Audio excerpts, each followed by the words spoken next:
Hello guys, આજે આપણે ભણવાનું છે મોડલ. કાલે પણ આપણે મોડલ જ ગણ્યું હતું. મોડલની અંદર આપણે કેનને લીધું હતું. જે કેનના કેટલાક એક્ઝામ્પલ દ્વારા મેં તમને કેનને કેવી રીતે ઉપયોગ થાય તે મેં તમને સમજાવ્યું.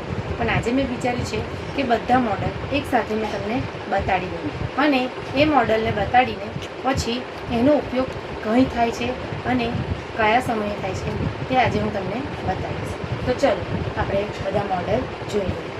જેવી રીતે કે કેન એટલે કંઈ પણ કરવાની ક્ષમતા. મેં તમને ગઈકાલે કહ્યું કે કંઈ કરવાની એબિલિટી આપણી હોય તો આપણે કેનનો ઉપયોગ કરી શકીએ છીએ.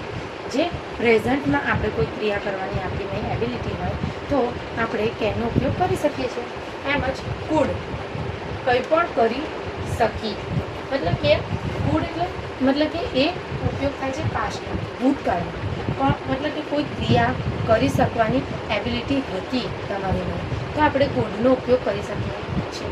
શુડ કરવું જોઈએ એટલે કે પ્રેઝન્ટમાં કોઈ ક્રિયા કરવી જ જોઈએ એવો કોઈ સેન્ટેન્સ આવતો હોય કે એવો કોઈ જોર પડતો હોય આપણી પર તો આપણે શુડનો ઉપયોગ કરી શકીએ છીએ. મોસ્ટ કરવું જ જોઈએ પાસ્ટમાં મતલબ કે ભૂતકાળની અંદર કોઈ એવી ક્રિયા હોય કે આપણને કોઈ એવું કહેતું હોય કે ના આ કામ તો તમારે કરવું જ જોઈતું હતું તો આપણે તેને આની આપણે મોસ્ટનો ઉપયોગ કરીશું. મે કદાચ થશે એટલે કે પ્રેઝન્ટની અંદર ઉપયોગ થાય જે 100%ની હોય. જેવી રીતે કે હું તમને બતાડું કે કોઈ કામ 100% હોય તેની પ્રતિ 50% જો એ કામ થવાનું હોય તો આપણે ત્યાં આગળ મેનો ઉપયોગ કરીશું. હવે છે માઇટ કદાચ થશે તે પણ તેની સહેમત છે પણ 100%ની અંદરથી જો 30% કામ તમારું થવાનું